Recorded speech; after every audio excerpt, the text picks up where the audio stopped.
Okay, super. சரி, first news எடுத்துக்கோங்க. நான் ஸ்டார்ட் பண்றேன்.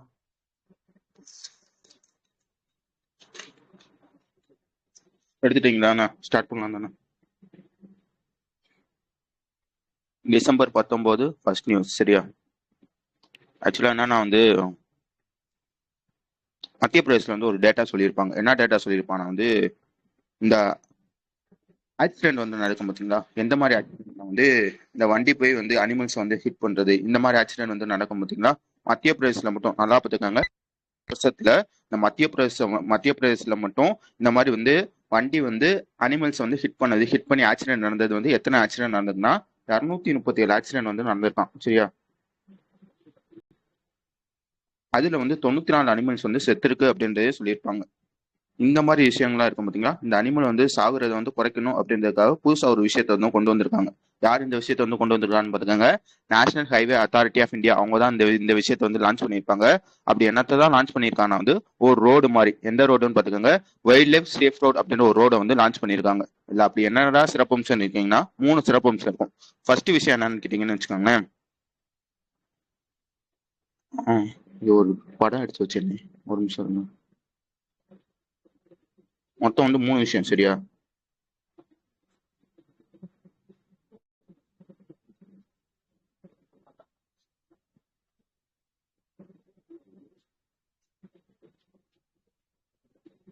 இது ஒண்ணு. ஆக்சுவலா என்னன்னா வந்து மத்திய பிரதேசல வந்து 2 இது இருக்கும். ஒண்ணு என்னன்னு கேட்டீங்கன்னா வந்து நவ்ரதேகி வைல்ட் லைஃப் அப்படின்னு ஒரு வைல்ட் லைஃப் இருக்கும். அதே மாதிரி வந்து இன்னொன்னு என்னன்னு கேட்டீங்கன்னா வந்து வீராங்கனா துர்காவதி டைகர் ரிசர்வாயர் அப்படின்னு ஒரு ரிசர்வாயர் இருக்கும். சரியா? இந்த இடத்துல தான் வந்து அதிகமா வந்து ஆக்சிடென்ட் நடக்குது. இந்த 2 இடமும் கரெக்டா எங்க இருக்குன்னு கேட்டீங்கன்னா, இந்த போபால்ல இருந்து ஜபல்பூர் வந்து போவோம் பாத்தீங்களா? அந்த இடத்துல வந்து ஒரு ஹைவே இருக்கும், NH-45 அப்படின்ற ஒரு ஹைவே இருக்கும். இந்த ஹைவேல தான் வந்து மோஸ்ட்லி வந்து ஆக்சிடென்ட் வந்து நடக்குது. அதனால என்ன பண்றோம், இந்த இடத்த மட்டும் லைக் வந்து நான் 2 இடம் சொன்னேன்னா, ஒரு டைகர் ரிசர்வ் ஒரு வைல்ட் லைஃப் சொன்னேன்னா, அந்த இடத்துல வந்து ஒரு பாலம் மாதிரி வந்து, அதாவது நேஷனல் ஹைவே மாதிரி வந்து போடுறாங்க. அந்த ஹைவேல என்ன பண்றாங்கன்னா வந்து அந்த ரெட்டா இருக்கு பாத்தீங்களா? ரெட் ரோட் மார்க்கிங் அப்படின்னு சொல்லுவாங்க. இந்த ரெட் ரோட் மார்க்கிங் அர்த்தம் என்னன்னு கேட்டீங்கன்னா, ஏன்பா வண்டி வந்து வேகமா வந்தேன்னா இந்த ரெட் ரோட் மார்க்கிங் இருந்துச்சுன்னா அந்த இடத்துல வந்து ஏதோ ஒரு டேஞ்சர் ஜோனு, நீ வந்து மெதுவா வரணும் அப்படின்ற ஒரு அர்த்தம். சரியா? அந்த இடத்துல மட்டும் ரெட் ரோட் மார்க்கிங் வந்து போட்டிருக்காங்க. எத்தனை கிலோமீட்டருக்கு வந்து போட்டிருக்காங்கன்றது முக்கியம். 11.96 கிலோமீட்டருக்கு வந்து போட்டிருக்காங்க அப்படின்றதையும் நான் வச்சுக்கோங்க. சரியா? இது முதல் விஷயம். ரெண்டாவது விஷயம் என்ன பண்ணிருக்காங்கன்னா வந்து அண்டர் பாஸ். அது என்னன்னா அண்டர் பாஸ்ன்னு கேட்டீங்கன்னா வந்து ஓகே, இந்த பக்கம் வந்து டைகர் ரிசர்வா இருக்கு, இந்த பக்கம் வந்து வைல்ட் லைஃப் இருக்கும். விலங்குகள் வந்து இங்க இருந்து அங்கிட்டு வந்து கிராஸ் பண்றப்போ தான் வந்து ஆக்சிடென்ட் நடக்குது. இதை வந்து குறைக்கணும் அப்படின்றதுக்காக வந்து அந்த ரோட்டுக்கு மேலேயோ இல்ல ரோட்டுக்கு கீழேயோ வந்து ஒரு அண்டர் பாஸ் மாதிரி வந்து போடுவாங்க. ஓகேவா?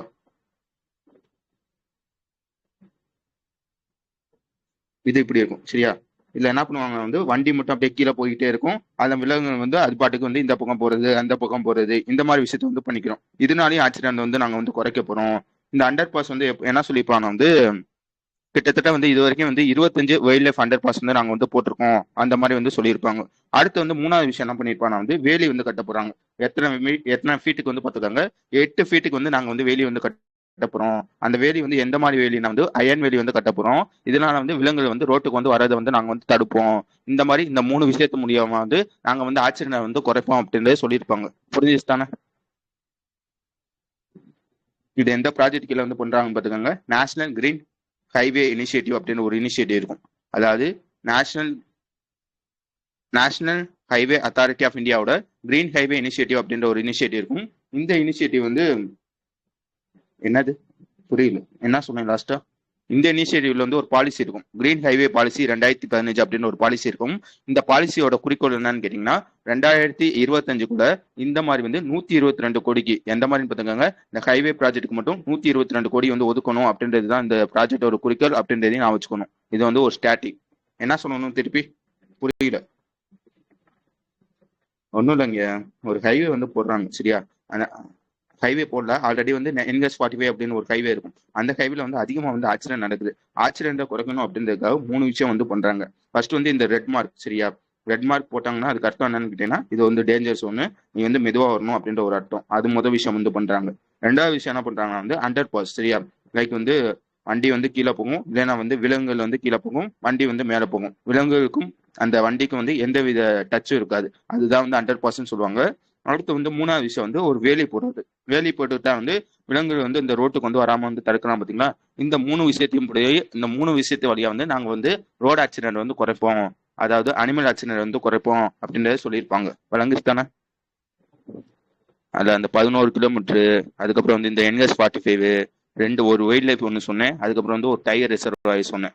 இந்த 2 இதெல்லாம் முக்கியம். ஓகே, மற்றவங்களுக்குலாம் புரிஞ்சுச்சா? அடுத்த போலாமா? இருக்குது 4 பேர் தானே, சூப்பர்.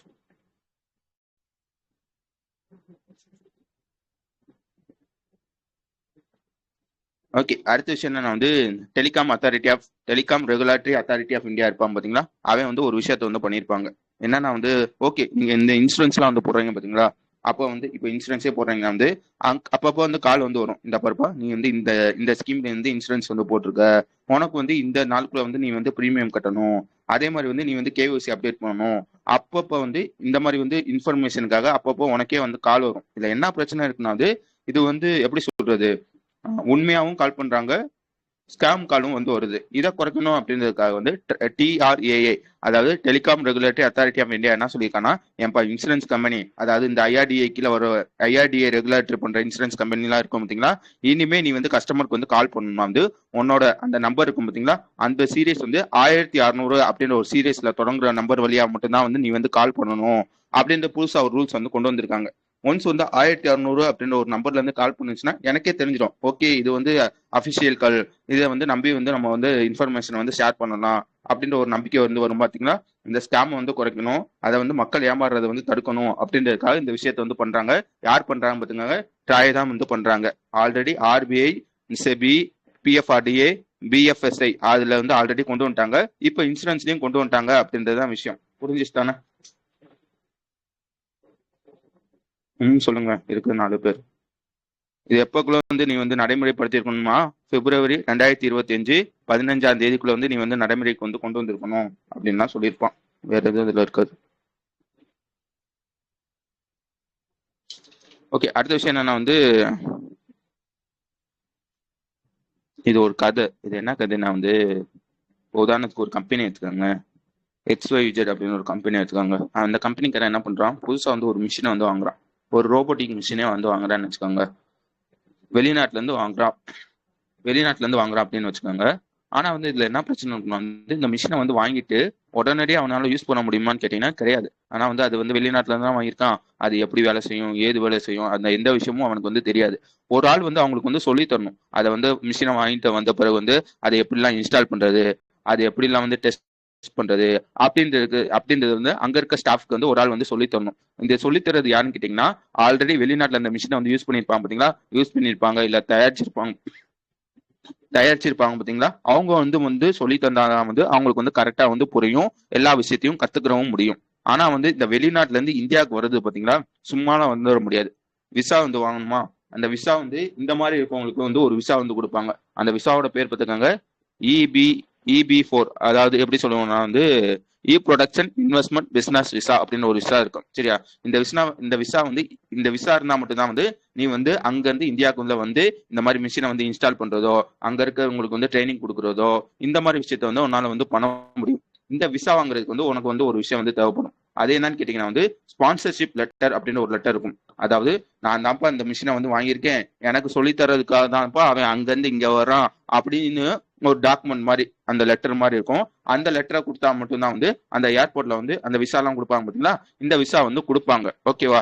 இதுக்கு அந்த விசாக்கு வந்து கண்டிப்பா இந்த ஸ்பான்சர்ஷிப் லெட்டர் அப்படின்ற ஒரு லெட்டர் வந்து மேண்டேட்டரி அப்படின்றது நான் வச்சுக்கோங்க. இப்ப எதுக்குடா இந்த விஷயத்தெல்லாம் சொல்றேன்னு கேட்டீங்கன்னா, முன்னாடி வந்து இந்த ஸ்பான்சர்ஷிப் லெட்டர் இருக்கும் பாத்தீங்களா, அது வந்து எப்படி வந்து வாங்கணும்னா வந்து, ஃபர்ஸ்ட் வந்து அந்த கம்பெனி அந்த மிஷினை வந்து வாங்கியிருப்பான் பாத்தீங்களா, அந்த கம்பெனி வந்து ஒரு லெட்டர் மாதிரி வந்து எழுதணும். யாருக்கு நான் வந்து சம்மந்தப்பட்ட டிபார்ட்மெண்ட்டுக்கு வந்து ஒரு லெட்டர் மாதிரி எழுதணும். இந்த பார்ப்பா, நான் தான் இந்த மிஷினை வந்து வாங்கியிருக்கேன், இதை இன்ஸ்டால் பண்றதுக்காக அந்த ஊர்ல இருந்து ஒருத்தவன், அதாவது எக்ஸ் அப்படின்னு ஒருத்தவன் வந்து இங்க வந்து வரான், அவனுக்கு வந்து நீ வந்து இந்த மாதிரி வந்து EB4 விசா வந்து கொடுக்கணும் அப்படின்ற ஒரு ரெக்கமெண்ட் லெட்டர் மாதிரி வந்து அந்த டிபார்ட்மெண்ட் வந்து அனுப்பணும். அந்த டிபார்ட்மெண்ட்ல இருக்க அதிகாரிகள் இருப்பாங்க பாத்தீங்களா, அவங்க வந்து செக் பண்ணுவாங்க, உண்மையிலேயே மிஷினை வந்து வாங்கியிருக்கானா இல்லையா அப்படின்றத செக் பண்ணிட்டு, அதுக்கப்புறம் வந்து யார் வரா என்ன வரா அப்படின்றதெல்லாம் பார்த்துட்டு, அதுக்கப்புறம் தான் வந்து அவனுக்கு வந்து இந்த ஸ்பான்சர்ஷிப் லெட்டர் அப்படின்ற ஒரு லெட்டர் வந்து கொடுப்பாங்க. அதுக்கப்புறம் தான் வந்து அவன் வந்து வர முடியும். இது வந்து ரொம்ப டைம் எடுக்குது, இதை குறைக்கணும் அப்படின்றதுக்காக புதுசா ஒரு விஷயத்த வந்து கொண்டு வந்திருக்காங்க. என்னத்த கொண்டு வந்திருக்கான்னு பாத்துக்கோங்க, நேஷனல் சிங்கிள் விண்டோ சிஸ்டம். நல்லா பார்த்துக்கோங்க. நேஷனல் சிங்கிள் விண்டோ சிஸ்டம் யார் இந்த விஷயத்தை வந்து கொண்டு வந்திருக்காங்கன்னா department of promotion of industry and internet trade. ஓகேவா? இது எப்படி வேலை செய்யணும் வந்து அதே எடுத்துக்கோங்க. இந்த ஏபிசி என்ன கம்பெனி சொன்னேன், HYZ. அந்த கம்பெனி வந்து இப்போ வந்து அந்த ஸ்பான்சர்ஷிப் லெட்டர் வந்து வாங்கணும்னா வந்து இந்த மாதிரி லெட்டர்லாம் எழுத தேவையில்ல. டைரக்டா வந்து அந்த NSWS இருக்கும் பார்த்தீங்களா, நேஷனல் சிங்கிள் விண்டோ சிஸ்டம், அதை ஓப்பன் பண்ணிட்டு அது ஒரு போர்ட்டல் மாதிரி இருக்கும். அதை ஓப்பன் பண்ணிட்டு அதில் லாகின் அப்படின்னு ஒரு இடம் இருக்கும். அதில் வந்து லாகின் கொடுத்துட்டு சில பல டீட்டெயில்ஸ் மட்டும் அடிச்சா போதும். டைரக்டா வந்து உனக்கு வந்து அந்த ஸ்பான்சர்ஷிப் லெட்டர் வந்து வந்துடும். முன்னாடி வந்து ரொம்ப நாள் காக்குற மாதிரி இருந்துச்சு. இப்போ வந்து வித்தின் மினிட்ஸ்ல வந்து இந்த ஸ்பான்சர்ஷிப் லெட்டர் வந்து வந்துடும். இதுக்காக ஒரு போர்ட்டல் வந்து கொண்டு வந்திருக்காங்க. அந்த போர்ட்டல் பேர் தான் வந்து நேஷனல் சிங்கிள் விண்டோ சிஸ்டம் அப்படின்ற ஒரு போர்ட்டல். ஓகேவா? புரிஞ்சிச்சா? நான் சொன்ன EB4 விசாலாம் முக்கியம். EB4 விசா, அந்த ஸ்பான்சர்ஷிப் லெட்டர் சொன்னீங்கன்னா அது வந்து ஒரு ஐடி மாதிரி இருக்கும், அதுவும் முக்கியம். இப்போதைக்கு வந்து எத்தனை ஸ்பான்சர்ஷிப் லெட்டர் வந்து கொடுத்துருக்காங்கன்னா 129 ஸ்பான்சர்ஷிப் லெட்டர் வந்து இப்போதைக்கு வந்து கொடுத்துருக்காங்க அப்படின்றதையும் நான் வச்சுக்காங்க. ஓகே தானே? புரிஞ்சிச்சா? மற்ற யாருக்காச்சும் புரிஞ்சிச்சா?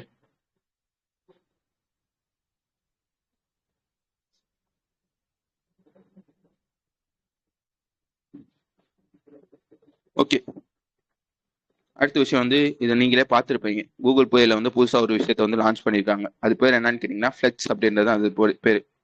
இதை நான் எப்படி சொல்றேன்னா வந்து இதையும் அதே கதையை எடுத்துக்கோங்களேன். முன்னாடி எப்படி இருந்துச்சு, இப்போ எப்படி இருக்கு அப்படின்றத சொல்லிடுறேன். முன்னாடி வந்து உங்க கையில வந்து ஒரு கிரெடிட் கார்டு இருக்கு, சரியா? இந்த கிரெடிட் கார்டோட எப்படி வேலை செய்யும் அப்படின்றதெல்லாம் உங்களுக்கு நல்லா தெரியும். இப்போ வந்து உங்க கையில வந்து ஒரு கிரெடிட் கார்டு இருக்கு. நீங்க வந்து போய் வந்து ஒரு ஜூஸே வந்து குடிக்கிறீங்க. ஜூஸ் குடிச்சிட்டு நீங்க கிரெடிட் கார்டில் வந்து ஸ்வைப் பண்ணிக்கலாம்னு நினைச்சேன்னா பண்ணலாம். ஆனா வந்து பெரிய பெரிய கடையில வந்து ஓகே அந்த மிஷின்லாம் வந்து வச்சிருப்பாங்க. சின்ன சின்ன கடையில எல்லாம் வந்து மோஸ்ட்லி வந்து அந்த கிரெடிட் கார்டோட மிஷின் வந்து இருக்காது. அதனால வந்து உன்னால வந்து அந்த கிரெடிட் கார்டை வந்து யூஸ் பண்ண முடியாது. பட் வந்து அவன் வந்து இந்த UPI, இந்த QR கோடு, இந்த மாதிரி விஷயத்துல வந்து சின்ன கடையிலையும் வந்து வச்சிருப்பாங்க. இதை சால்வ் பண்ணணும். அந்த கிரெடிட் கார்டு வச்சிருக்கவன் அந்த கிரெடிட் கார்டை வந்து எல்லா இடத்துலயும் யூஸ் பண்ணணும் அப்படின்றதுக்காக புதுசா ஒரு விஷயத்த வந்து கொண்டு வந்திருக்காங்க. அந்த விஷயத்தோட பேரு தான் வந்து ஃபிளெக்ஸ் அப்படின்ற ஒரு விஷயம். நீங்க கூகுள் பே ஓபன் பண்ணேன்னு வச்சுங்களேன், இப்போ வந்து புதுசா வந்து அந்த ஃபிளெக்ஸ் அப்படின்ற ஒரு ஆப்ஷன் வந்து காட்டும். அந்த ஆப்ஷன் வந்து எப்படி காட்டணும் வந்து ஃபிளெக்ஸ் UPI கிரெடிட் கார்டு அப்படின்னு ஒரு ஆப்ஷன் வந்து காட்டும்.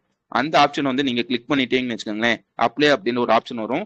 ஒன்ஸ் வந்து நீங்க வந்து அப்ளை கொடுத்துட்டீங்கன்னு வச்சுக்கோங்க, உங்க கிரெடிட் கார்டை வச்சுட்டு நீங்க வந்து அப்ளை வந்து கொடுத்துட்டீங்கன்னா விர்ச்சுவல் கிரெடிட் கார்டு வந்து உங்களுக்கு லான்ச் ஆயிடும். சரியா? ஐ மீன் வந்து கிரியேட் ஆயிரும். விர்ச்சுவலா வந்து ஒரு கிரெடிட் கார்டு வந்து கிரியேட் ஆயிரும். உங்களுக்கு நல்லா தெரியும், விர்ச்சுவல் கிரெடிட் கார்டு இருந்துச்சுன்னா அதை வச்சு வந்து உங்களோட UPI வந்து நீங்க வந்து லிங்க் பண்ணிக்கலாம் அப்படின்ற ஒரு விஷயம் வந்து தெரியும். இப்போ வந்து உங்களுக்கு வந்து விர்ச்சுவல் கிரெடிட் கார்டு இருக்கா, அதை வந்து ஆல்ரெடி உங்கள்கிட்ட வந்து ஒரு UPI ஐடி இருக்கும், அதுல வந்து லிங்க் பண்ணிக்கிட்டீங்கன்னா இப்போ அதே சின்ன கடையில போய் நீங்க வந்து ஜூஸ் குடிச்சிட்டு ஸ்கேன் பண்ணீங்கன்னு வச்சுக்கோங்க, அதாவது QR கோடு வழியா வந்து ஸ்கேன் பண்ணிட்டு நீங்க பே பண்றதுல உங்க அக்கௌண்ட்ல இருந்து பே பண்ணவா, இல்ல இருந்து இந்த ஃபிளெக்ஸ் அப்படின்னு ஒரு இதுக்கு பாத்தீங்களா, ஃபிளெக்ஸ் கிரெடிட் கார்டுன்னு இருக்கும் பாத்தீங்களா, அதுல இருந்து பே பண்ணுவா அப்படின்றது காட்டும். நீங்க வந்து ஃபிளெக்ஸ் அப்படின்ற ஒரு கிரெடிட் அந்த ஆப்ஷனை கிளிக் பண்ணிட்டு பாஸ்வேர்டு வந்து அடிச்சா போதும், உங்களோட அமௌண்ட் வந்து கிரெடிட் அதாவது டெபிட் வந்து ஆயிரும். எதுல இருந்து ஆகும் வந்து கிரெடிட் கார்டு வழியா வந்து ஆகும் அப்படின்றதே நான் வச்சுக்கோங்க. புரிஞ்சிச்சா இது எப்படி வேலை செய்யறது? யார் லான்ச் பண்ணிருக்கான்றது முக்கியம். கூகுள் பே தான் லான்ச் பண்ணிருக்காங்க. யாருக்கு கூட சேர்ந்து இந்த விஷயத்த வந்து பண்ணிருக்காங்கன்னா ஆக்சிஸ் பேங்க் கூட சேர்ந்து எந்த நெட்ஒர்க்ல லான்ச் பண்ணிருக்காங்க அப்படின்றதையும் பாத்துக்கோங்க. ரூபே நெட்ஒர்க்ல வந்து லான்ச் பண்ணிருக்காங்க அப்படின்றதையும் நான் வச்சுக்கோங்க. வழங்குச்சா நான் பேசுனது?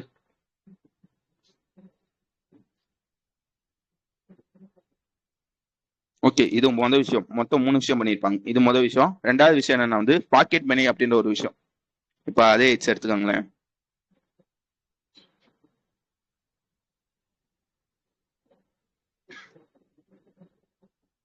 சொல்ல வந்தீங்களா? நிதிஷ். ஓகே, இப்ப வந்து அதே எடுத்துக்கோங்க. இப்ப இந்த எச்சுக்கு வந்து ஒரு எப்படி சொல்றது, ஒரு சன் இருக்கான். அவன் பேர் வந்து ஒய்ன்னு வச்சுக்கோங்க. இவன் வந்து என்ன பண்றான், ஸ்கூல் வந்து படிக்கிறான். ஸ்கூல் வேணா காலேஜ் படிக்கிறான்னு வச்சுக்கோங்களேன். காலேஜ் வந்து படிக்கிறான். உங்களுக்கு வந்து இந்த UPI சர்க்கிள் வந்து எப்படி வேலை செய்யும் அப்படின்றது தெரியும், ஆல்ரெடி தெரியும். நான் திருப்பி ஒரு வாட்டி ஞாபகப்படுத்திடுறேன். இப்ப வந்து அதே எடுத்துக்காங்க. இவனுக்கு வந்து ஒய் அப்படின்ற ஒரு சன் இருக்கான். இவன் வந்து காலேஜ் வந்து படிக்கிறான். இவனுக்கு வந்து பாக்கெட் மணி கொடுக்கணும் அப்படின்னு நினைக்கிறான். இவன் என்ன பண்றான்னா வந்து இப்போ வந்து ஒய்யோட பேங்க் அக்கௌண்ட் இருக்கும் பாத்தீங்களா, அந்த ஒய்யோட பேங்க் அக்கௌண்ட்டை வந்து UPI சர்க்கிள் எப்படி வேலை செய்யும் தெரியும்ல. லைக் வந்து எப்படி இருக்கும்னா வந்து கரெக்டா எப்படி சொல்றது,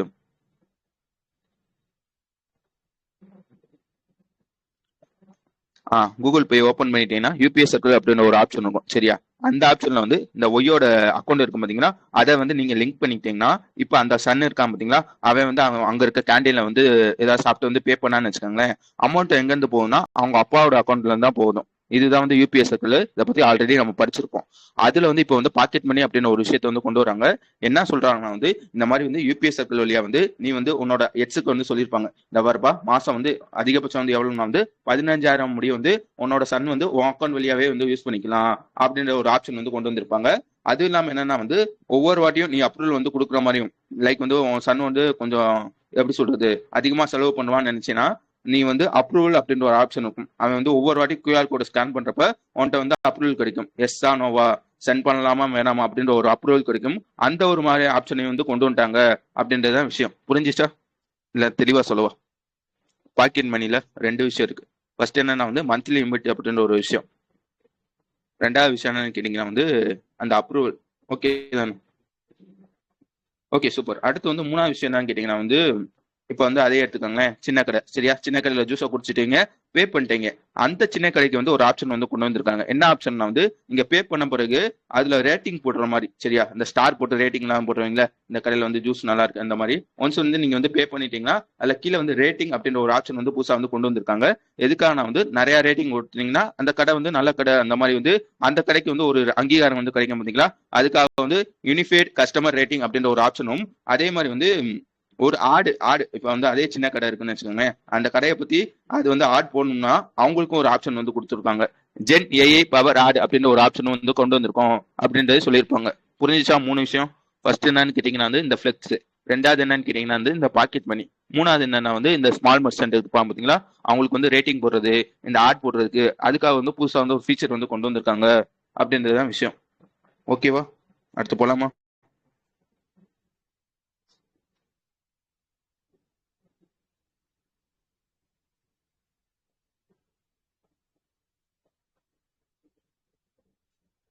வேற எங்கேயாச்சும் கிளாஸ் போகுதா? யாரும் காணோம்.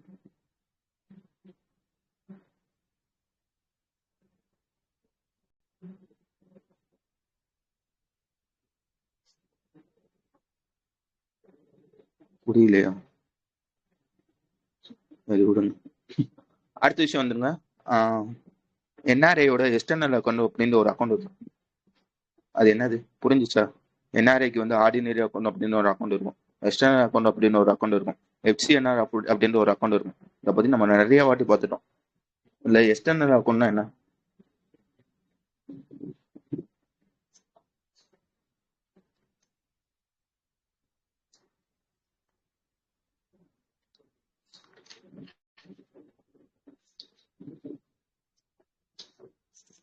ரெண்டா கேள்வியா கேட்கிற பதில நீயே சொல்லிடுறான்றீங்களா? ஆக்சுவலா வந்து இந்த என்ஆர்ஐ அக்கௌண்ட் இருக்கும் பார்த்தீங்களா, என்ஆர்ஐல வந்து மூணு டைப் அக்கௌண்ட் இருக்கும். ஒன்னு என்னன்னு கேட்டீங்கன்னா வந்து என்ஆர்ஐ ஆர்டினரி அப்படின்ற ஒரு அக்கௌண்ட், ரெண்டாவது என்னன்னு கேட்டீங்கன்னா என்ஆர்ஐ எக்ஸ்டர்னல் அப்படின்ற ஒரு அக்கௌண்ட், அதுக்கப்புறம் வந்து எஃப்சிஎன்ஆர் அதாவது ஃபாரின் கரன்சி எஃப்சிஎன்ஆரா நான் ரெசிடென்ட் அப்படின்னு ஒரு அக்கௌண்ட், ஃபிக்ஸ்டு டெபாசிட்டா அதோட ஃபுல் ஃபார்ம் பாத்துக்கோங்க. எஃப்சிஎன்ஆர் அப்படின்னு ஒரு மூணு ஆப்ஷன் வந்து இருக்கும் சரியா, மூணு அக்கௌண்ட் இருக்கும். அதுல ஒரு அக்கௌண்ட்டை வந்து எடுத்துக்கோங்க, என்ஆர்ஐயோட எக்ஸ்டர்னல் அக்கௌண்ட். இது வந்து எப்படி வேலை செய்யும் அப்படின்றத நான் சொல்லிடுறேன். இப்போ வந்து உதாரணத்துக்கு எப்படி சொல்றது, ஒரு எக்ஸ் அப்படின்னு ஒருத்தர் இருக்காருன்னு வச்சுக்காங்க. அவர் வந்து இந்த மாதிரி வந்து அமெரிக்காவுக்கு வந்து போய் போறாரு, சம்பாதிக்கணும் அப்படின்றதுக்காக போறாரு. அவரோட மெயின் அவரோட எய்ம் என்னன்னா வந்து அவர் வந்து இந்தியாவில் வந்து அவங்களோட அம்மா இருக்காங்க, அவங்களோட பையன் இருக்காங்க. இந்தியாவில் இருக்க அவங்களோட அம்மாவுக்கு வந்து காசு அனுப்புறது, இந்தியாவில் இருக்க அவனோட பையனுக்கு வந்து அதில் ஸ்கூல் ஃபீஸ் கட்டுறது, அதுக்கப்புறம் என்ன பண்றாங்க இந்தியாவில் வந்து வீடு வாங்கணும். இந்த மாதிரி விஷயத்துக்காக தான் வந்து அவங்க வந்து அமெரிக்காவில் போய் வந்து சம்பாதிப்பாங்க. இதுல என்ன பிரச்சனை இருக்குன்னா வந்து இப்போ வந்து அமெரிக்காவில் சம்பாதிக்கப்ப அவன் வந்து என்னவா போடுவானா வந்து காசு சம்பளம் வந்து டாலர்ல தான் போடுவாங்க. ஆனா வந்து இந்தியாவில் வந்து இந்த டாலர் வந்து யூஸ் பண்ண முடியுமா? கிடையாதுல்ல. இந்த சால்வ் பண்ணணும் அப்படின்றதுக்காக என்ஆர்ஐயோட எக்ஸ்டர்னல் அக்கௌண்ட் அப்படின்ற ஒரு அக்கௌண்ட் வந்து கொண்டு வந்திருக்காங்க. இது எப்படி யூஸ் ஆகணும்னு வச்சுக்கோங்களேன். இப்போ வந்து அதே வச்சிருக்காரு, இந்த மாதிரி வந்து யூஎஸ்ல போய் சம்பாதிக்கிறாரு. மாசம் வந்து அவருக்கு வந்து ஒரு $5,000 வந்து கிடைக்குதுன்னா இப்போ வந்து இவர் வந்து என்ஆர்ஐஇ அதாவது என்ஆர்ஐயோட எக்ஸ்டர்னல் அக்கௌண்ட் வந்து ஓபன் பண்றாருன்னு வச்சுக்கோங்களேன். இப்போ அவருக்கு எவ்வளவு சம்பளம் வருது? $5,000 வருதா? இந்த $5,000 அவர் வந்து இந்த எக்ஸ்டர்னல் அக்கௌண்ட்ல வந்து போட்டாருன்னு வச்சுக்கோங்களேன், அந்த டாலர் வந்து அப்படியே வந்து ருப்பியா வந்து கன்வெர்ட் ஆயிட்டு இந்தியன் ருபீஸா வந்து கன்வெர்ட் ஆயிரும். புரிஞ்சுச்சா? சிம்பிளா சொல்லணும்னா வந்து ஆர்டினரி அக்கௌண்ட் அப்படின்றது வந்து எப்படின்னு கேட்டீங்கன்னா டெபாசிட் பண்றதும் வித்ட்ரால் பண்றது ரெண்டுமே வந்து இந்தியன் ருப்பில வந்து பண்ணணும். அதே இது எக்ஸ்டர்னல் அக்கௌண்ட் எப்படின்னு கேட்டீங்கன்னா, டெபாசிட் பண்றது வந்து நீ வெளிநாட்டு கரன்சில வந்து பண்ணிக்கலாம். ஆனா வந்து வித்ட்ரால் பண்றது வந்து இந்தியன் ருபீஸ்ல மட்டும் தான் வந்து பண்ண முடியும். அதே இது எஃப்சிஎன்ஆர் அக்கௌண்ட் எப்படின்னு கேட்டீங்கன்னா, டெபாசிட் பண்றதும் வெளிநாட்டு கரன்சில தான் பண்ண முடியும், வித்ட்ரால் பண்றதும் வெளிநாட்டு கரன்சில தான் பண்ண முடியும். இதெல்லாம் பார்த்திருப்போம். நான் இருக்கா? ஹலோ, இருக்கீங்களா? இல்ல போர் அடிக்குதா இன்னைக்கு? புரியுது தானே? இல்ல ஓகே, இப்போ எடுத்துக்கோங்க. அதே எடுத்துக்கோங்க. என்ன பண்றாரு, மாசம் வந்து $5000 வந்து சம்பாதிக்கிறார். அவர் என்ன பண்றாரு, வீட்டுக்கு வந்து $5000 வந்து அனுப்புறாரு. ஒரு டாலருக்கு நிகரான மதிப்பு எவ்வளவு இருக்கு? 83 ரூபாவா? எவ்வளவு இருக்குன்னு பாத்துக்கோங்க. ஒரு எக்ஸாம்பிள் தான். ஒரு 83 ரூபா இருக்குன்னு வச்சுக்கோங்களேன். $5000 எவ்வளவு சம்பாதிப்பாரு ஒரு மாசத்துக்கு? 83 இன்ட்டு 5 ஒரு 4,15,000 வந்து அவரோட அக்கௌண்ட்டுக்கு வந்து வந்துடும். அதாவது இந்தியன் ருபீஸ்ல வந்து ஒரு 4,15,000 வந்து அவர் அக்கௌண்ட்ல வந்து இருக்கும். இந்த 4,15,000 வச்சு அவங்க அம்மாவுக்கு இல்லைன்னா வந்து அவங்க பையனுக்கு ஸ்கூல் ஃபீஸ் வந்து கட்டிக்கலாம். இது ஓகே. ஆனா வந்து திடீர்னு வந்து இவருக்கு வந்து காசு வந்து தேவைப்படுது. இந்த மாதிரி வந்து அமெரிக்கால இருக்காரு, திடீர்னு வந்து காசு வந்து தேவைப்படுதுன்னு வச்சுக்கோங்க. காசு வந்து தேவைப்படுது, இல்லைன்னா வந்து ஒரு 2 மாசம் கழிச்சு வந்து காசு வந்து தேவைப்படுது. இப்போ வந்து இவர் இந்த அக்கௌண்ட்ல வந்து காசு வந்து போட்டுட்டாருன்னா, இந்த $83, அதாவது $5000 இருக்கு பாத்தீங்களா, அது வந்து 4,15,000 இந்தியன் ருபீஸ்ல வந்து கன்வெர்ட் ஆயிரும். திடீர்னு வந்து இவருக்கு இப்போ காசு தேவைப்படுச்சுன்னா வந்து திருப்பியும் அகைன் வந்து அந்த ருபீஸ் இருக்கு பாத்தீங்களா, அதுல இருந்து டாலரை வந்து கன்வெர்ட் பண்ணி அப்பதான் வந்து இவரால் வந்து யூஸ் பண்ண முடியும். ஏன்னா வந்து இவர் வந்து அமெரிக்கால தானே இருக்காரு, இவருக்கு வந்து ருபீஸ்ல வந்து யூஸ் பண்ண முடியாது, டாலருக்கு கன்வெர்ட் பண்ணி தான் வந்து யூஸ் பண்ண முடியும். ஆனா இதுல என்ன பிரச்சனை இருக்குன்னு வந்து, இந்த 83 ரூபா 84 ரூபா வந்து திடீர்னு வந்து கூடுமா? இந்த கூடுறப்ப வந்து இப்ப 83 ரூபான்றது வந்து 90 ரூபான்ற கூடிச்சுன்னு வச்சுக்கோங்களேன். இப்போ வந்து 4,15,000 இந்தியன் ருபீஸ்ல இருக்கு. இதை நீ கன்வெர்ட் பண்றப்ப அதோட மதிப்பு வந்து $5000 இருந்து ஒரு $4,900 வந்து குறையும். புரிஞ்சுச்சா என்ன பிரச்சனை இருக்குன்னு?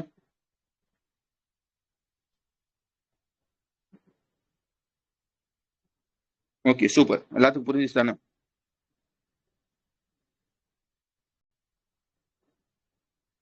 இதுக்காக என்ன பண்ணிருப்பானா இந்த எக்ஸ், ஏன்பா இந்த மாதிரி நான் வந்து வெளிநாட்டுல, அதாவது US டாலர்ல தான் சம்பாதிக்கிறேன், நான் வந்து இந்த NRI அக்கௌண்ட்ல போடுறப்ப எனக்கு வந்து இந்த கன்வெர்ட்லாம் பண்ணாது, அவன் போடுறத அப்படியே வந்து நீ சேவ் பண்றது இந்த டாலர்லயே வந்து சேவ் பண்ணுப்பா அப்படின்ற ஒரு ஒரு இது மாதிரி சொல்லியிருப்பாங்க. அதுக்காக வந்து ஒரு விஷயத்த வந்து லான்ச் பண்ணியிருக்காங்க. என்னத்த லான்ச் பண்ணியிருக்காங்க பாத்துக்கோங்க, IDFC first global savings account. இதுல எப்படி இருக்கா வந்து, நீ வந்து இந்த மாதிரி வந்து $5000 வந்து ஒரு மாசத்துக்கு சம்பாதிக்கிறேன்னா நீ வந்து அந்த அக்கௌண்ட்ல போட்டுட்டேன்னா ருபீஸ்ல எல்லாம் கன்வெர்ட் ஆகாது, அது அப்படியே வந்து டாலர்ல தான் இருக்கும். டாலர்ல தான் இன்ட்ரெஸ்ட் ரேட் வரும், டாலர்ல தான் பிரின்சிபல் இருக்கும். நீ எப்ப வேணா வந்து நீ வந்து அதை வந்து எடுத்துக்கலாம். இதுக்காக கொண்டு வரப்பட்ட ஒரு விஷயம் தான் வந்து IDFC first global savings account. யார் கொண்டு வரான்னு பாத்துக்கோங்க, ஐடிஎஃப்சி ஃபர்ஸ்ட் பேங்க் தான் இதை வந்து அன்வெயில் வந்து பண்ணியிருக்காங்க. இப்போதைக்கு ரெண்டே கரன்சிக்கு தான் வந்து அன்வெயில் பண்ணியிருக்காங்க. ஒன்னு US டாலரு, ஒன்னு வந்து யூரோ அப்படின்றதையும் நான் வச்சுக்கோங்க. இது வந்து வேற என்ன இதுல நீங்க படிக்கணும்னு வச்சுக்கோங்களேன். இது வந்து கரெக்டா வந்து இந்த இது சொல்லுவாங்க பாத்தீங்களா, கிஃப்ட் சிட்டின்னு சொல்லுவாங்க பாத்தீங்களா, அந்த கிஃப்ட் சிட்டில மட்டுமே மட்டும்தான் இதை வந்து யூஸ் பண்ண முடியும் அப்படின்றதையும் நான் வச்சுக்கோங்க. ஓகே, வேற ஏதாவது இதை சொல்ல வந்தேன். இன்ட்ரெஸ்ட் ரேட் வந்து போடுவாங்கன்னு சொன்னேன்னா அது எத்தனை பர்சன்டேஜ் பாத்துக்கோங்க, 4.75% அப்படின்றதையும் நான் வச்சுக்கணும். ஓகேவா? வழங்குச்சு தானே இந்த விஷயம்? Okay, super. அடுத்து வந்து டிஃபென்ஸ் அந்த நியூஸ்க்கு வந்துருங்க. இதுல என்ன சொல்லியிருப்பானா வந்து, உங்களுக்கு நல்லா தெரியும் ஆர்மிக்கு வந்து எப்படி வந்து பேட்டில் லைன் இருக்கணும். பேட்டில் லைன்னா தெரியும்ல, லைக் வந்து இந்த படைன்னு சொல்லுவாங்க, எப்படி சொல்றது, குரூப் ஆஃப் சோல்ஜர்ஸ்ன்னு சொல்லுவாங்க, அதுதான் வந்து பேட்டில் லைன். அதே மாதிரி வந்து நேவிக்கு ஒன்று இருக்கும், அது என்னன்னு கேட்டீங்கன்னா ஸ்குவாட்ரன் சொல்லுவாங்க. சரியா? ஸ்குவாட்ரன்னா வந்து எப்படி வந்து பேட்டாலியன்ல வந்து சோல்ஜர்ஸ் வந்து குரூப்பா இருக்காங்களோ அதே மாதிரி வந்து இந்த ஸ்குவாட்ரன்ஸ்ல இந்த ஹெலிகாப்டரோ இல்ல ஏர்கிராப்டரோ வந்து கூட்டம் குரூப்பா வந்து இருக்கும். அதுதான் வந்து ஸ்குவாட்ரன் சொல்லுவாங்க. இப்ப எதுக்காக இந்த விஷயத்த சொல்றேன்னா வந்து, ஒரு ஹெலிகாப்டர் ஒன்று இருக்கும், அந்த ஹெலிகாப்டரோட பேர் பார்த்துக்கங்க, MH-60 அப்படின்றது அந்த ஹெலிகாப்டரோட பேரு.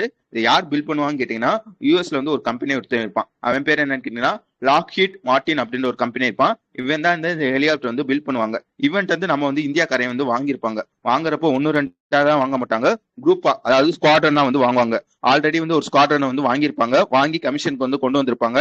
அதோட பேர் பார்த்துக்கோங்க, ஃபர்ஸ்ட் MH-60R அப்படின்ற ஒரு ஸ்குவாட்ரனை வந்து ஆல்ரெடி வாங்கி கொச்சியில வந்து கமிஷனுக்கு வந்து கொண்டு வந்திருப்பாங்க. இப்ப என்ன சொல்றாங்கன்னா, ரெண்டாவது MH-60R அதோட ரெண்டாவதுல வந்து இப்ப வந்து வாங்கி கமிஷனுக்கு வந்து கொண்டு வந்திருக்காங்க அப்படின்றது அதோட பேரு. அதோட விஷயம், அதோட பேர் பார்த்துக்காங்க INS, அதாவது இந்தியன் நேவியோட ஏர் ஸ்குவாட்ரன் சொல்லுவாங்க.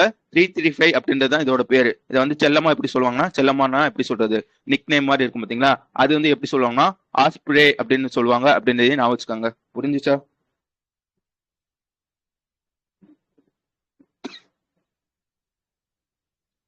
அதான் சொன்னேன்ல, டிஃபென்ஸ் நியூஸ் வந்துருங்க. புரிஞ்சுச்சா? இப்போ உதாரணத்துக்கு என்ன சொல்றது, ஒரு போரே வருதுன்னு வச்சுக்கோங்க. நேவில என்ன பண்ணுவாங்க, ஒரு படகு மாதிரி இருக்கும் சரியா. இப்போ வந்து ஒரு இடத்துல போர் நடக்கணும், வந்து அந்த இடத்துக்கு வந்து அந்த படகு வந்து பெரிய ஷிப் மாதிரி இருக்கும். அந்த ஷிப் வந்து அங்க வந்து கொண்டு போவாங்க. அந்த ஷிப்புக்குள்ள வந்து ஒரு எப்படி சொல்றது, இந்தியன் நேவி ஷிப் இருக்குன்னு வச்சுக்கோங்க. அந்த ஷிப்புக்குள்ள வந்து நீங்க நல்லா பார்த்துருப்பீங்க, லைக் வந்து ஒரு ஹெலிகாப்டரோ ஒரு ஏர்கிராப்டோ போற மாதிரி ஒன்று இருக்கும். அந்த ஹெலிகாப்டர் இருக்கு பாத்தீங்களா, அந்த ஹெலிகாப்டர் தான் எந்த ஹெலிகாப்டர்னா MH-60 அப்படின்ற ஒரு ஹெலிகாப்டர். அந்த ஹெலிகாப்டர் தான் வந்து இப்போ வந்து நம்ம வந்து எங்க இருந்து வாங்கியிருக்கோம்னா யூஎஸ்ல இருந்து வாங்கி இப்போ வந்து கமிஷன் கொண்டு வந்திருக்கோம் அப்படின்றதே நான் வச்சுக்கோங்க. எங்க வச்சு கொண்டு வந்திருக்காங்கன்னா கோவால இந்தியன் நேவி ஷிப் கான்சா அப்படின்னு ஒரு ஷிப் வந்து இருக்கும். அந்த இடத்துல தான் வந்து நாங்க வந்து இந்த MH-60 ஹெலிகாப்டர் வந்து யூஸ் பண்ண போறோம் அப்படின்றதையும் சொல்லியிருப்பாங்க. ஓகேவா? வேற என்ன இதுல நீங்க படிக்கணும்னா வந்து இந்த INS, அதாவது இந்தியன் நேவி ஷிப் சொன்னேன் பாத்தீங்களா, இந்த ஹான்சாவா, இந்த ஹான்சா சொன்னேன்னா இது வந்து ஆல்ரெடி வந்து ஒரு ஏர்கிராப்டை வந்து இந்த மாதிரி வந்து கமிஷனுக்கு வந்து கொண்டு வந்திருக்காங்க. இதே ஷிப்ல அதோட பேர் பார்த்துக்காங்க P-80I அப்படின்றது அதோட பேர். ஓகே தானே? புரிஞ்சிச்சு தானே? வேற என்ன சொல்லியிருப்பானா வந்து இந்த மாதிரி வந்து இந்தியன் நேவி இருக்கும் பார்த்தீங்களா, அது எப்போ எஸ்டாப்ளிஷ் பண்ணியிருப்பாங்கன்னா 1950ல வந்து எஸ்டாப்ளிஷ் பண்ணியிருப்பாங்க. அது வந்து கிட்டத்தட்ட வந்து 75 வருஷம் ஆச்சு. அதுக்காக தான் நாங்கள் இந்த விஷயத்த வந்து பண்றோம் அந்த மாதிரியும் சொல்லியிருப்பாங்க. வேற எதுவும் இதுல இருக்காது. அடுத்து போயிடலாம். ஓகே தானே? புரிஞ்சிச்சா யாருக்காச்சும்?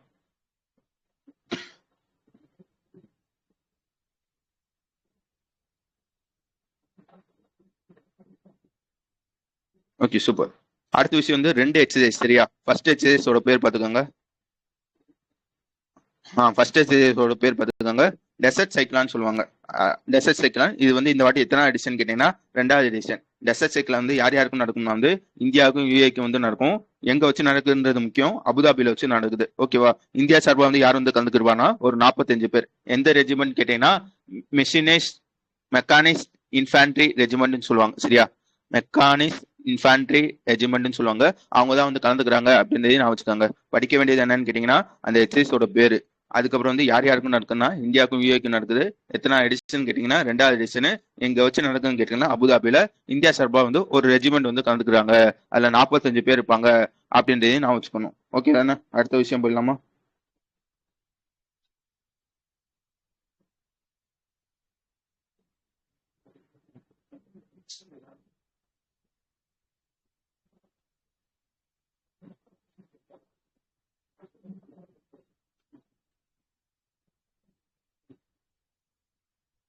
ஓகே, அடுத்தவும் ஒரு எக்ஸசைஸ் தான். இதோட பேர் என்னன்னு கேட்டீங்கன்னா வந்து அவேலேந்திரா அப்படின்றது தான் இந்த எக்ஸசைஸோட பேரு. இது எந்த மாதிரி எக்ஸசைஸ் கேட்டீங்கன்னா வந்து ஒரு ஏர் எக்ஸசைஸ் சரியா. இது எத்தனை எடிஷன் கேட்டீங்கன்னா 3வது எடிஷன். இது யார் யாருக்கும் நடந்தாங்க வந்து இந்தியாவுக்கும் ரஷ்யாவுக்கும் தான் நடக்கும். இது யார் ஹோஸ்ட் பண்ணுவாங்கன்னா நம்மளோட இந்தியன் ஏர்ஃபோர்ஸ் தான் வந்து ஹோஸ்ட் பண்ணுவாங்க.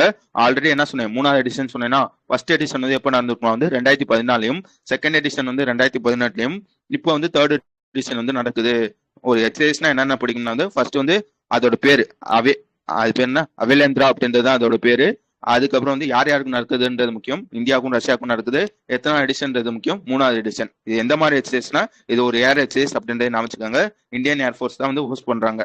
அடுத்த விஷயம் வந்து வேற என்ன நீங்க படிக்கணும்னா வந்து இந்த ஏர் எக்ஸசைஸ்ல வந்து இந்தியா சார்பா வந்து எந்தெந்த ஏர்கிராப்ட்லாம் வந்து கலந்துக்குதுன்னா Su-30 MKI அப்படின்னு ஒரு ஏர்கிராப்டும், தேஜஸ் அப்படின்ற ஒரு ஏர்கிராப்டும், IL-78 அப்படின்ற ஒரு ஏர்கிராப்டும், Mi-70 அப்படின்ற ஒரு ஹெலிகாப்டர் வந்து கலந்துக்குது அப்படின்றதையும் நான் வச்சுக்கோங்க.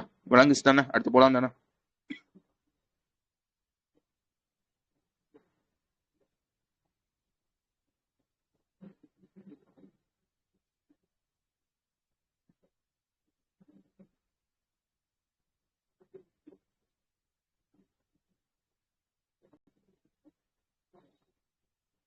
ஓகே, அடுத்த விஷயம் என்னன்னா வந்து இந்தியன் மிலிட்ரி அகாடமி அப்படின்னு ஒரு அகாடமி இருக்கும் சரியா. எப்படி வந்து நீங்க வந்து காலேஜ்ல போய் படிக்கிறீங்களோ அதே மாதிரி வந்து இந்த ஆர்மி ஆஃபீஸர்ஸ் எல்லாம் இருப்பாங்க பாத்தீங்களா, அவங்களுக்கு வந்து எங்க வச்சு ட்ரைனிங் வந்து கொடுப்பாங்கன்னா இந்த இந்தியன் மிலிட்ரி அகாடமியில வச்சு தான் வந்து ட்ரைனிங் கொடுப்பாங்க.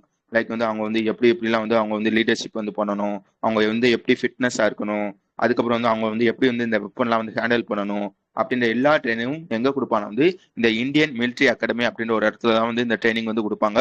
இது எப்போ எஸ்டாப்ளிஷ் பண்ணியிருப்பாங்க வந்து 1932ல வந்து எஸ்டாப்ளிஷ் பண்ணியிருப்பாங்க. இப்ப 1932னா இப்ப வந்து எத்தனை வருஷம் ஆச்சு, 93 வருஷம் ஆச்சா. இந்த 93 வருஷமும் இது வரைக்கும் எந்த பெண், நல்லா பார்த்துக்கோங்க, எந்த வித பெண் ஆபீசரும் இதுல வந்து ட்ரைனிங் வந்து எடுத்துக்கிட்டது இல்ல. அதாவது ட்ரைனிங் எடுத்து எப்படி சொல்றது, பாஸ் அவுட், அதாவது நீங்க காலேஜ் படிக்கிறீங்கன்னா பாஸ் அவுட் ஆவாங்க பாத்தீங்களா, அதே மாதிரி வந்து எந்த ஒரு பெண் ஆபீசர்ஸும் வந்து இந்த மிலிட்டரி அகாடமில வந்து ட்ரைனிங் எடுத்து பாஸ் அவுட் ஆனதே இல்ல. ஃபர்ஸ்ட் வந்து ஒருத்தவங்க வந்து இந்த விஷயத்த வந்து பண்ணியிருக்காங்க. யார் பண்ணியிருக்காங்கன்னு பாத்துக்காங்க, சாய் ஜாதவ் அப்படின்றவங்க வந்து பண்ணியிருக்காங்க அப்படின்றதையும் நான் வச்சுக்கணும். ஓகேவா? இவங்க வந்து எந்த ஊருக்காரங்கன்னா மகாராஷ்டிரா அப்படின்றது சொல்ல தெரியணும். இந்த சாய் ஜாதவ் சொன்னீங்க பாத்தீங்களா, அவங்க வந்து அவங்க அப்பாவும் மிலிட்ரியில, அவங்க அப்பாவும் வந்து மிலிட்ரி, அவங்க தாத்தா மிலிட்ரி, அந்த மாதிரி வந்து 4 தலைமுறையா வந்து அந்த அவங்க வந்து மிலிட்ரியில வந்து இருக்காங்க, அந்த மாதிரி எல்லாம் சொல்லியிருப்பாங்க. ஓகே, கமிஷன் அதாவது என்ன சொல்லிட்டா வெளியே வந்து, அதாவது பாஸ் அவுட் ஆகி வந்து வெளியே வந்துட்டாங்களா, இப்போ வந்து அவங்க வந்து எதுக்கு வந்து ஆபீசரா இருக்காங்கன்னா லெப்டினன்ட் இந்த டெரிட்டரியல் ஆர்மியோட லெப்டினண்டா வந்து இருக்காங்க அப்படின்றதையும் நான் வச்சுக்கோங்க. ஓகே, வேற ஏதோ இதுல இருக்காதுன்னு நினைக்கிறேன். அதுக்கடுத்து என்ன சொல்லியிருப்பாங்க வந்து இந்த நேஷனல் மிலிட்டரி அகாடமி இருக்கும் பாத்தீங்களா,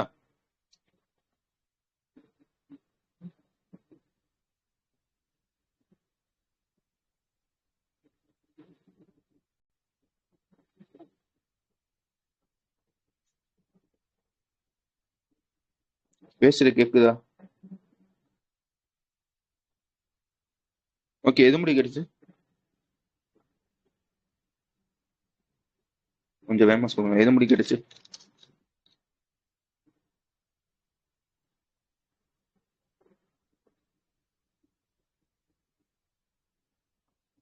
முடிஞ்சிருச்சு அந்த நியூஸ்.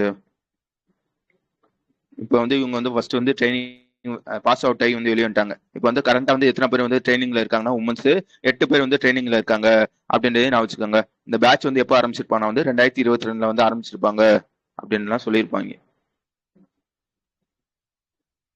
Okay, super. அடுத்த விஷயம் என்னன்னா வந்து இந்த ஃபோர்ப்ஸ் உங்களுக்கு நல்லா தெரியும், இவன் வந்து அப்பப்போ வந்து இந்த பணக்காரங்க லிஸ்ட் எல்லாம் வந்து விடுவாங்க. அந்த மாதிரி இந்த லிஸ்ட்டை வந்து விட்டுருக்காங்க. இதுல என்ன சொல்லியிருக்காங்கன்னா லேண்ட் மஸ்க் இருக்காங்க பாத்தீங்களா, அவங்களோட சொத்து மதிப்பு வந்து 600 பில்லியன் வந்து அடைஞ்சிருக்கு. இது வரைக்கும் யாருமே வந்து இந்த 600 பில்லியன் வந்து அடைஞ்சிருக்க மாட்டாங்க. ஃபர்ஸ்ட் பர்சன் இந்த வேர்ல்ட்ல நெட்ஒர்க் வந்து 600 பில்லியன் வந்து சர்பாஸ் பண்றது வந்து இவர் தான் ஃபர்ஸ்ட் அப்படின்றதே நான் வச்சுக்கோங்க. ஓகேவா? வேற என்ன இல்லை நீங்க பார்க்கணும் வந்து 600 பில்லியன் வந்து இவர் தான் ஃபர்ஸ்ட் பண்ணியிருக்காரா, 500 பில்லியனையும் இவர் தான் வந்து ஃபர்ஸ்ட் பண்ணியிருப்பாரு. அது எப்போ பண்ணியிருப்பாங்கன்னா அக்டோபர் மாசம் வந்து பண்ணியிருப்பாங்க. அதுக்கப்புறம் வந்து என்ன சொல்லியிருப்பானா, இப்போதைக்கு யாரு வந்து செகண்ட் இருக்காங்கன்னா இந்த கூகுளோட கோ ஃபவுண்டர் ஒருத்தவங்க இருப்பாங்க, லாரி பேஜ் அப்படின்னு ஒருத்தவங்க இருப்பாங்க. அவங்களோட சொத்து மதிப்பு எவ்வளவுன்னு கேட்டீங்கன்னா 425 பில்லியன் அப்படின்றதையும் நான் வச்சுக்கோங்க. வேற எதுவும் இதுல இருக்காது.